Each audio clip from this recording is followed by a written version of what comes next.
Hi guys. 1962 में India और China के बीच में फर्स्ट वॉर लड़ी जाती है, जिसे हम साइनो इंडिया वॉर भी कहते हैं। इस वॉर में चाइना ने न सिर्फ इंडिया को हराया, बल्कि इंडिया की कुछ टेरिटरी को भी कब्जा लिया था। उस वॉर को हुए आज बहुत टाइम गुजर चुका है, लेकिन मेरा एक सवाल है कि अगर आज 2025 में इंडिया और चाइना के बीच में किसी भी वजह से कोई मिलिट्री कन्फ्लिक्ट हो जाता है या वॉर हो जाती है, तो क्या हम उस चाइनीज एग्रेशन को काउंटर कर पाएंगे? क्या हमारी कंट्री की मिलिट्री और हमारी इकोनॉमी इतनी ज़्यादा स्ट्रांग है आज के टाइम पे कि हम उस चाइनीज़ एग्रेशन को डिफेंड कर पाएँ?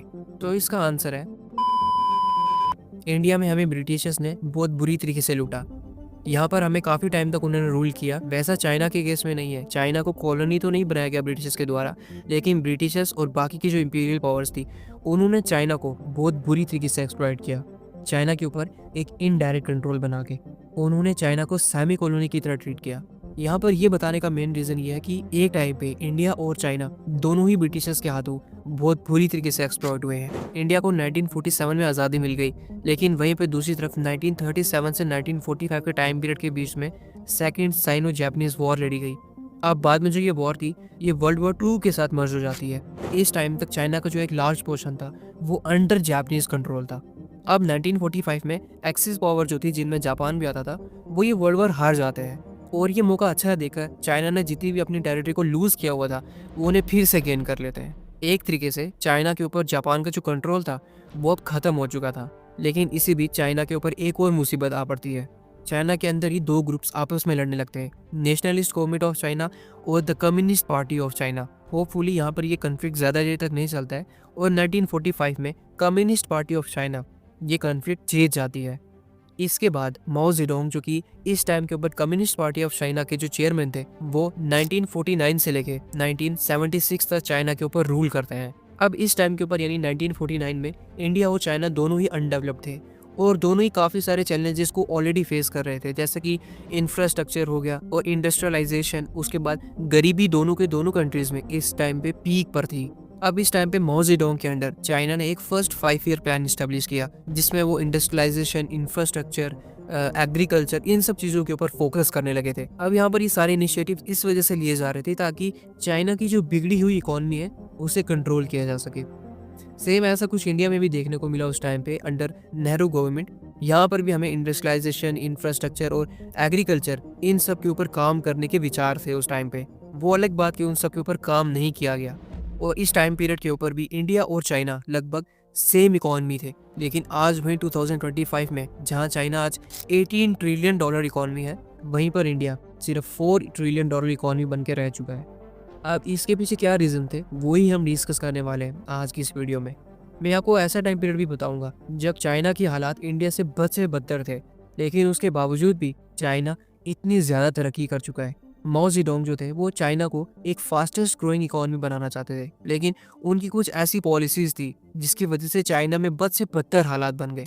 ग्रेट लीप फॉरवर्ड एक इकोनॉमिक और सोशल कैंपेन जो कि कम्युनिस्ट पार्टी ऑफ चाइना के द्वारा स्टार्ट की गई थी, जहाँ पर माओ का ये मानना था कि अगर हमें चाइना को फास्टेस्ट ग्रोइंग इकॉनमी बनाना है, तो हमें इंडस्ट्रियलाइजेशन के ऊपर ज़्यादा फोकस करना पड़ेगा रेदर देन एग्रीकल्चर सेक्टर। अब यहाँ पर ये इनिशिएटिव गवर्नमेंट के द्वारा लिया तो गया, लेकिन 1959 से लेकर 1961 के इस टाइम पीरियड के बीच में एक बहुत ही बुरा फेमाइन आता है पूरे के पूरे चाइना में, जिसमें करीब 3 करोड़ से भी ज़्यादा लोग मारे जाते हैं और उनकी जो ये पॉलिसी थी, ये डिजास्टर बन जाती है। अब यहाँ पर इसके पीछे क्या रीज़न था कि फेमाइन क्यों आया, वो अगर मैं डिस्कस करूंगा तो ये वीडियो बहुत लंबी हो जाएगी, वो से हम कभी किसी और वीडियो में डिस्कस करेंगे। अब इसके कुछ सालों के बाद 1966 में कल्चरल रेवोल्यूशन स्टार्ट होता है चाइना में। अब यहाँ पर इसका मेन एम ये था कि कम्युनिस्ट पार्टी को पूरी तरह से कंसोलिडेट करना। और माओ जो थे, वो चाइना का ट्रेडिशनल कल्चर जो था, उसे एक बैकवर्डनेस की तरह देखा करते थे, यानी वो लोगों की सोच को बदलना चाहते थे और एक नया सोशलिस्ट कल्चर इस्टेब्लिश करना चाहते थे चाइना में। माओ का यहाँ पर यह मानना था कि कम्युनिस्ट पार्टी में ही कुछ लोग जो हैं वो पुरानी सोच को फॉलो करते हैं और उनकी सोच को बदलना था।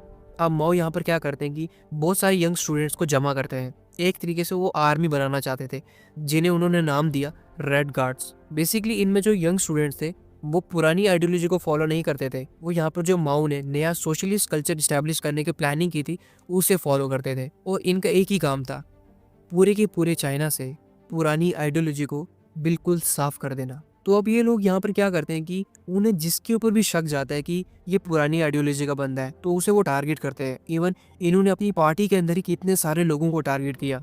इनफैक्ट इन्होंने इस टाइम पीरियड में काफ़ी सारे लोगों को जान से भी मार दिया।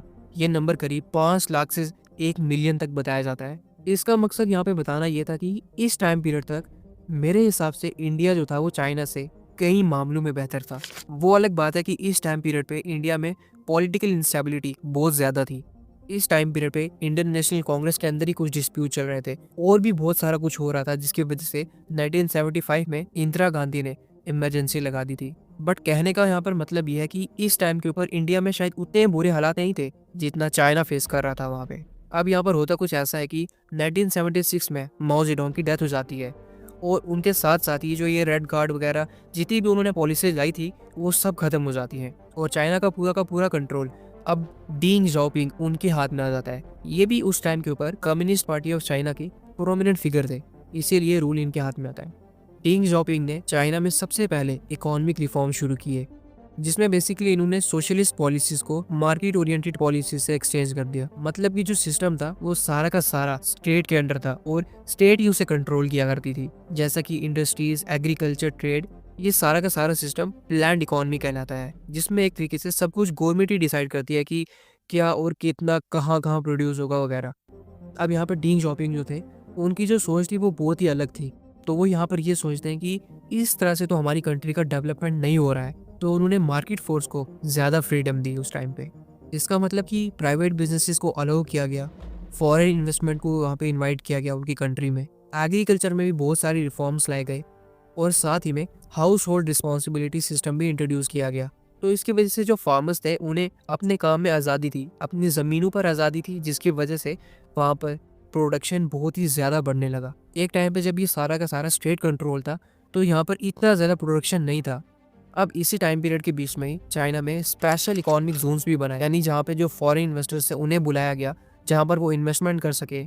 यहाँ पर टैक्स बेनिफिट्स दिए गए और यहाँ पर फ्री मार्केट पॉलिसीज दी गई। बेसिकली स्पेशल इकोनॉमिक जोन ये चाइना में 1980s में ही स्टैब्लिश होना शुरू हो गए थे, ताकि फॉरेन इन्वेस्टमेंट को बढ़ाया जा सके, जो कि कंट्री के डेवलपमेंट में बहुत ही फायदेमंद था। और ये चीज़ वहाँ पे नोटिस की भी गई और यही इनिशिएटिव गवर्नमेंट ऑफ इंडिया ने करीब ईयर 2000 में आके अपनाया, जो कि चाइना से करीब 20 साल बाद था। और कहीं ना कहीं एक ये भी रीज़न है कि चाइना हमसे आज इतना ज़्यादा आगे है। अब जहाँ 1978 में चाइना रिफॉर्म्स कर रहा था, वहाँ पर सेम इंडिया उस टाइम के ऊपर भी लाइसेंस राज और ओवर रेगुलेशन इन सब चीज़ों में फंसा हुआ था। मतलब कि हर बिजनेस एक्टिविटी के लिए आपको गवर्नमेंट की परमिशन मैंडेटरी थी।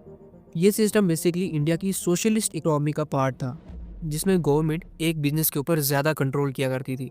मतलब कि एक बिजनेस शुरू करना, प्रोडक्शन बढ़ाना, प्राइस सेट करना या इवन इंपोर्ट करना, हर चीज़ में लाइसेंस बहुत ही ज़्यादा ज़रूरी था। और ये काम इतना आसान भी नहीं था। यहाँ पर आपको 80+ गवर्नमेंट एजेंसीज का अप्रूवल चाहिए रहता था। बेसिकली वही चीज़ जो चाइना में डेंग जाओपिंग ने आते ही ख़त्म कर दी थी, वो इंडिया में अभी तक चल रही थी। बट फाइनली 1991 में लाइसेंस राज को ख़त्म कर दिया गया, जब इंडिया में इकोनॉमिक लिबरलाइजेशन रिफॉर्म शुरू हुआ था। और ये भी एक बड़े इकोनॉमिक क्राइसिस की वजह से हुआ था, जब इंडिया के फॉरेन रिजर्व्स खत्म होने वाले थे। बेसिकली इसको हटाने में सबसे बड़ा जो रोल था वो डॉक्टर मनमोहन सिंह, जो कि उस टाइम के ऊपर हमारे फाइनेंस मिनिस्टर थे, उन्होंने प्ले किया था। उन्होंने 1991 के रिफॉर्म्स के ब्लूप्रिंट बनवाए और यहाँ पर कुछ पॉलिसीज इंट्रोड्यूस की जो लाइसेंस राज को ख़त्म करने में हेल्प करी।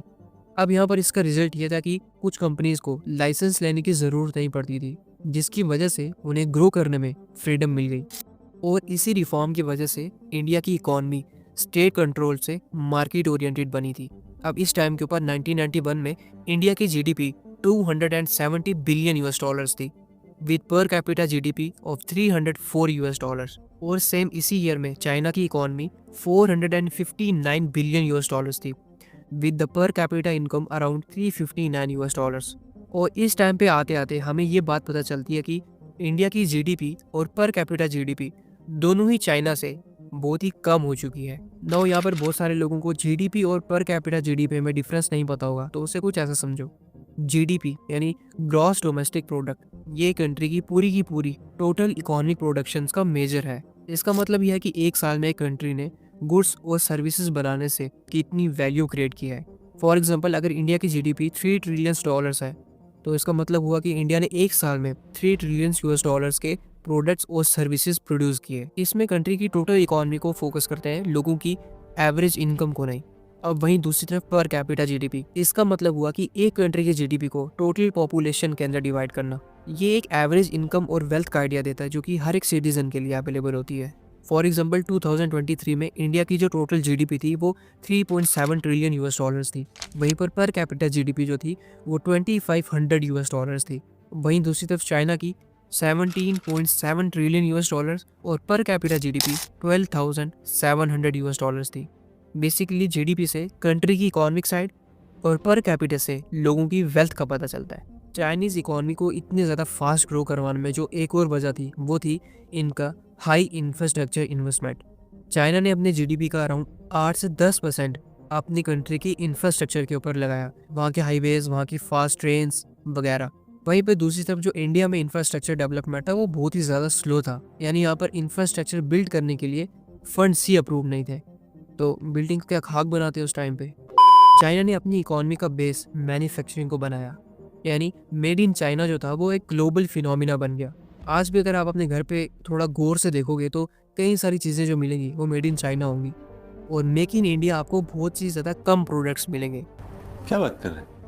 यकीन नहीं है तो एक बार देख लो, और ये एक फैक्ट है जिसे हम डिनाई नहीं कर सकते हैं। और यहाँ पर एक और सबसे बड़ा मेन रीज़न जो कि मुझे ऐसा लगता है कि जिसकी वजह से चाइना में इतना ज़्यादा रैपिड इंडस्ट्रियलाइजेशन और इतना ज़्यादा फास्टेस्ट ग्रोइंग इकॉनमी हम चाइना को बनते हुए देख रहे हैं, वो ये है कि वन पार्टी सिस्टम।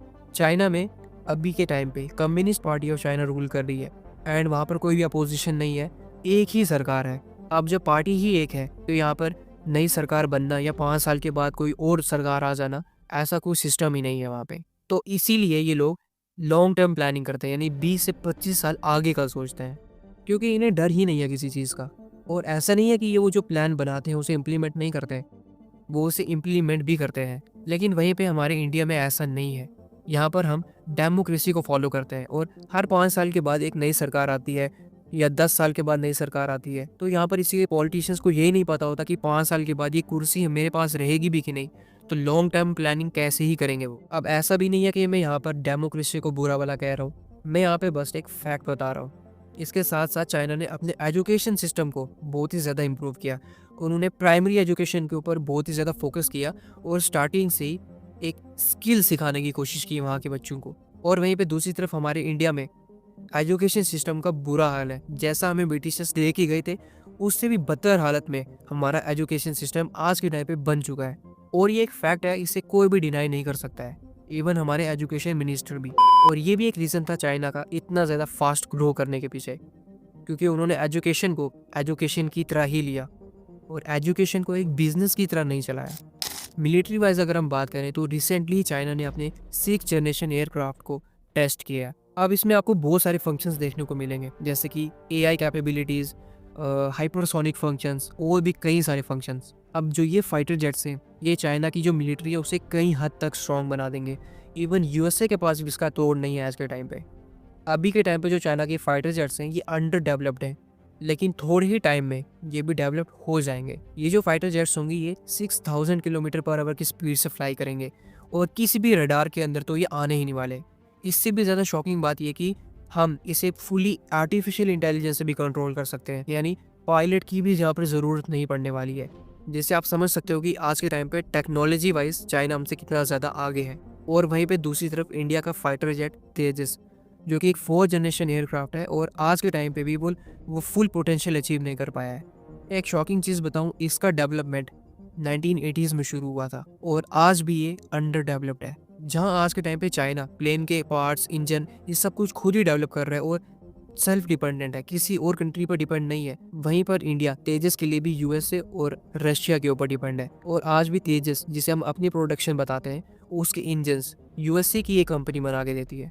यानी आप समझ सकते हो कि हम कितना ज़्यादा डिपेंड है अपने ऊपर। जहाँ पे आज के टाइम पे चाइना का जो मिलिट्री बजट है वो $296 बिलियन है, वहीं पर इंडिया का military budget 76 billion US dollars पे ही अटका पड़ा है, और ये चाइना के कंपैरिजन में बहुत ज़्यादा कम है। जिसे आप ये समझो कि एक टाइम के ऊपर दो कंट्री जो सेम इकॉनमी शेयर किया करती थी, आज उनके बीच में इतना बड़ा गैप आ चुका है। और मेरे उस क्वेश्चन का आंसर जो मैंने आपको स्टार्टिंग में पूछा था कि अगर इंडिया और चाइना के बीच में 2025 में किसी भी वजह से वॉर हो जाती है तो उसका रिजल्ट क्या होगा। आई होप आपको उसका आंसर भी मिल गया होगा। अगर आपको ये वीडियो पसंद आया तो मेरे को कमेंट में ज़रूर से बताना, और वीडियो पसंद आया तो लाइक और चैनल को सब्सक्राइब भी ज़रूर से कर देना।